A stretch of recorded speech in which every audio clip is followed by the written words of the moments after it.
baby. Vroom. What's up? Welcome back to Race 164. My name is Dan, and today we are checking out this Fast and Furious Decades of Fast Buick Grand National from Hot Wheels.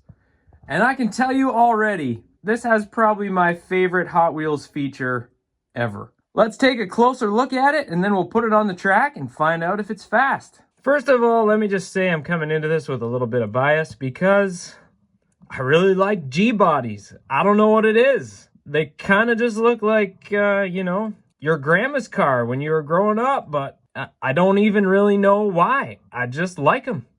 I like the lines are kind of simple and boxy. They're just cool. And yeah, so this has really cool metallic black paint. Buick Grand National badging here by the front wheels. We got headlights. We got tail lights and a license plate. But coolest of all, I have been so excited to open this. I've had this for quite a while. I saw this line right here, this little cut in the body, and I thought, oh, I bet that hood opens. But I did not know till I just opened it in that intro. Oh, sorry, my hands are so cold. That it comes right off. And I don't know why I love this so much. Actually, I do. It's because of Leroy. If you don't know who Leroy is, I can't explain it to you.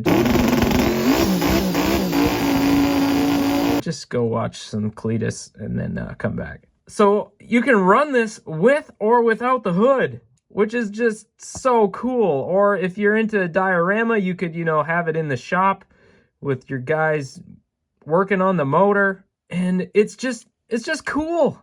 I love it when they do features like this. As far as Hot Wheels, like on the different tiers of Hot Wheels quality, this is in that mid-level. So it's more expensive than a mainline, but not a full-on premium. It's like in between. And that's becoming one of my favorite types of Hot Wheels, mainly because they don't have rubber tires. So they're still fast sometimes. But I'm loving this thing. The engine detail, I need a little bit of context here. I have to admit I'm not totally sure what I'm looking at.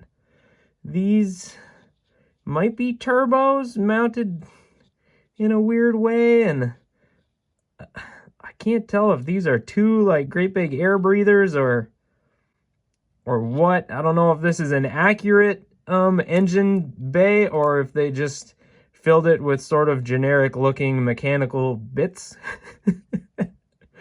But hey, I dig it. I like this car a lot. Taking the hood on and off is just so cool. It's really simple. It's just a friction thing. There's this opening under the grill that this piece of plastic right here just slides into.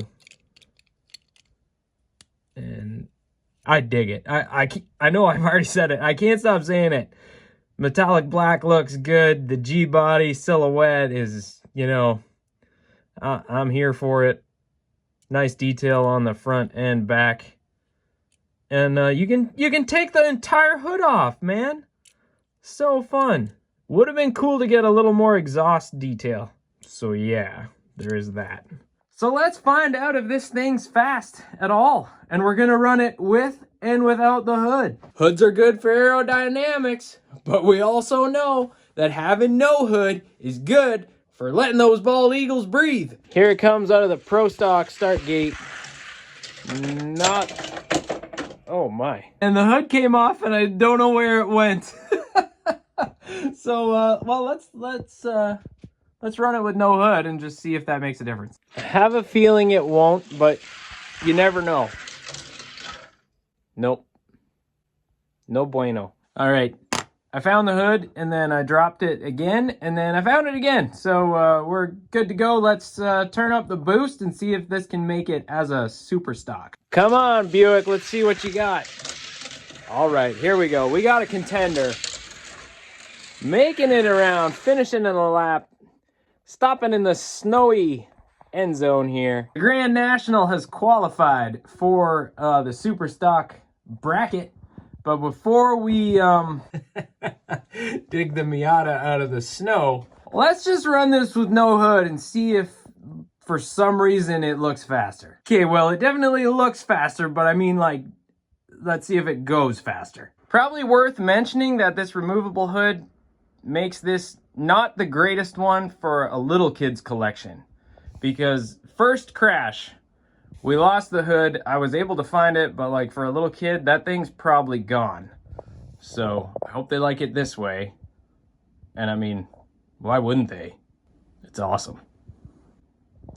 But yeah, this is probably gone. Hopefully not swallowed, but probably gone. It's definitely lighter this way, but also the weight is more towards the back. So maybe that's a good thing. I don't know. It was looking quicker, but it's definitely slower here on the home stretch. So we'll put the hood back on and we'll dig the MX-5 out of the snow. All right, wake up, Mazda.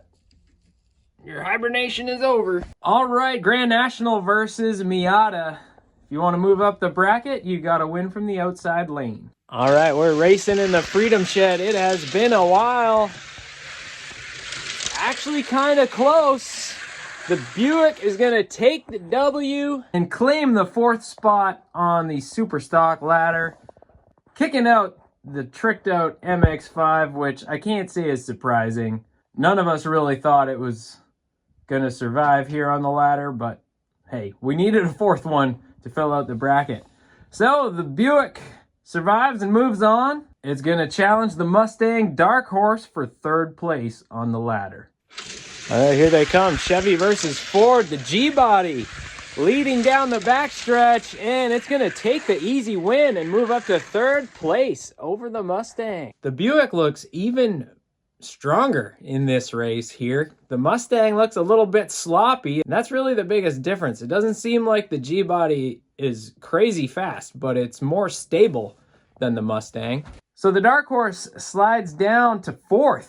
Sitting on the bubble of the Super Stock ladder.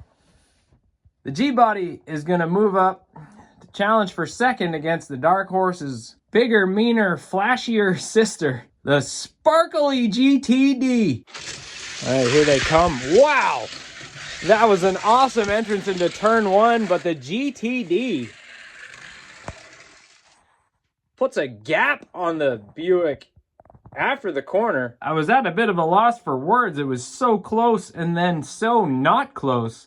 Let's take a look at that replay, find out what happened in turn 1 and 2. These things came out of the gate like a couple of rockets. The Grand National actually beat the GTD off the orange track, but wasn't able to block the Mustang, and the Mustang took the lead entering turn 1 and never looked back. Real clean run there from the GTD. It successfully defends 2nd place on the Super Stock ladder. The Grand National is going to sit in 3rd. I like the metallic silver and the metallic black together. It looks cool. But anyways, the GTD is going to move up to challenge the 83 Chevy Square Body, the fastest thing of the Super Stock ladder, for the 3rd time, I think. But hey, you never know. Maybe the pickup will have a slip up and the Mustang might claim the top spot. Let's go find out. All right, for the top spot, there it goes. The Square Body doing what it does, putting a huge gap on the GTD this time. Wow. Not even kind of close. Got the green flag and the Chevy just said, "See ya, bud." And that was it. That race was over the minute it started. I thought the GTD had some chops today, but I was wrong, brother. The Chevy puts it in its place once again, keeps the top spot of the Super Stock ladder. We did shuffle things up a little bit. The GTD still 2nd. Our new Grand National is sitting in 3rd, and the Dark Horse Mustang has slid down to 4th, sitting on the bubble. And we said goodbye to the tricked out MX-5, which has the look, just doesn't have the speed to back it up. Let me know what you think. Do you like the removable hood? Because I love it. I think it's cool. I wish they would do that more often. If it was obviously like a stereotypical looking V8, I think I would have liked that better. You know, an LS or a turbo LS Or a twin turbo LS. That's Leroy, baby! You know what? That's what we should call it. It's like Leroy, but it's a G-body Grand National, so it's G-Roy. It's so perfect. I love you, G-Roy. I love you, G-Roy. But let me know if this is accurate. If this is what this is supposed to look like, then by all means, I will admit my fault and leave this the way it is. But it's super tempting to replace this with something a little more,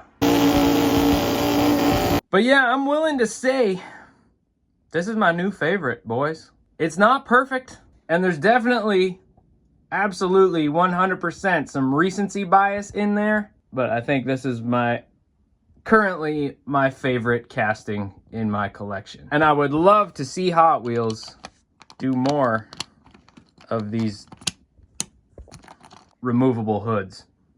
I think it's awesome. Let me know what you think. Do you like the removable hood? Do you prefer a hood that, you know, opens up on a hinge like a normal one? Or do you like this race car style, totally removable? Or do you like nothing? You'd prefer to see the body seamless, you know, with no cut right here for the hood opening. Let me know in the comments section what you think. But in the meantime, thank you so much for watching. Remember, Jesus loves you and so do I, and I'll see you next time right here on Race 164.